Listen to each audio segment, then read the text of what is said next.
यद्यपि तुम्हें मारने में श्री राम जी की लगता है और बड़ा दोष है भी है, तथापि हे रावण सुनो, क्षत्रिय जाति का क्रोध बड़ा कठिन होता है। वक्र उक्ति धनु वचन शर हृदय दयो रिपुकेश प्रत्युत्तर षड सन मनहु काढ़ते भट्ट दस शीश लखन श्री रामचंद्र शंकर हरि ओम।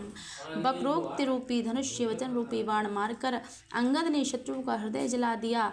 वीर रावण उन बाणों को मानो प्रत्युत्तर रूपी सणसियों से निकाल रहा है। हंसी बोले उदय मौल तब कपि कर बड़े गुण एक जो प्रतिपालई ताशु हिते करई उपाय अनेक लखन श्री रामचंद्र शंकर हरि ओम।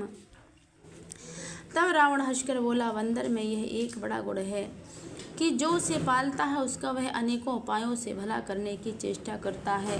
कि धन की से जो निज प्रभु काजा जह तह नाचै पर हरि लाजा नाच कूदे कर लो गिर जाई पति हित करई धर्म निपुनाई। बंदर को धन्य है जो अपने मालिक के लिए लाज छोड़कर जहाँ तहाँ नाचता है, नाच कूद कर लोगों को रिझा कर मालिक का हित करता है, यह उसके धर्म की निपुणता है।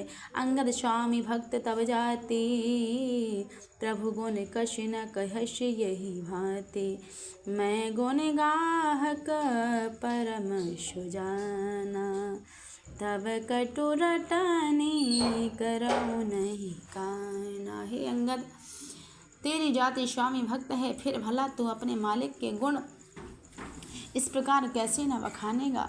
मैं गुणग्राहक, गुणों का आदर करने वाला और परम सुजान समझदार हूँ, इसी से तेरी जली कटी बक बक पर कान ध्यान नहीं देता। कि कहे का पिता वो गुण गाहक ताई सत्य पवन सुतो मोहि सुनाई बन विधंस सुतो बधिपुर जारा तदपनते ही कछु कृतयपकारा। अंगद ने कहा, तुम्हारी सच्ची गुणग्राहिकता से तो मुझे हनुमान ने सुनाई थी। उसने अशोक वन को विध्वंस तरह तहस नहस करके तुम्हारे पुत्र को मारकर नगर को जला दिया था, तो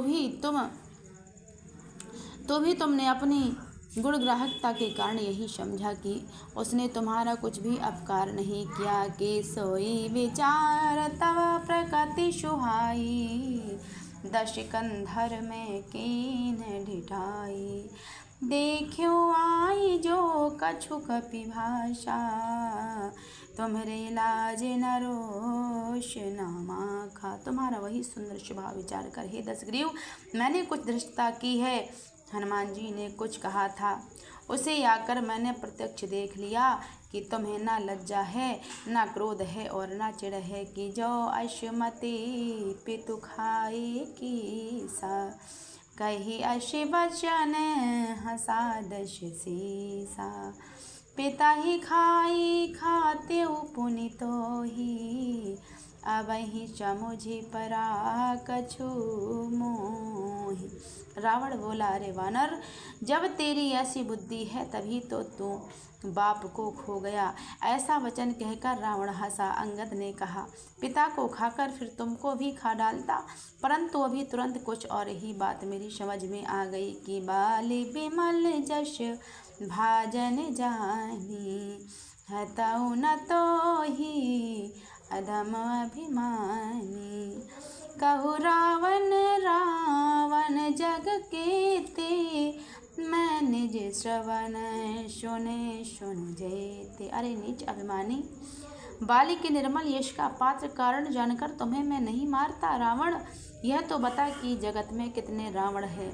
मैंने जितने रावण अपने कानों से सुन रखे हैं उन्हें सुन। की बल ही जितना एक गयऊ पताला राखे बांधी से सुने है साला खेल ही बालक मार ही जाई दयाला गी बलि दीन छुड़ाई।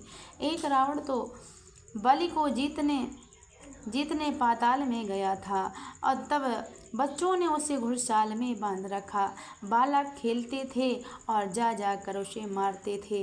बलि को दया लगी तब उन्होंने उसे छुड़ा दिया कि एक बहोरी सहसे भुज देखा, धाई धराज में जंतु विशेषा, कौतुक लागी भवन ले आवा, सो पुलस्त मुनि जाई छुड़ावा।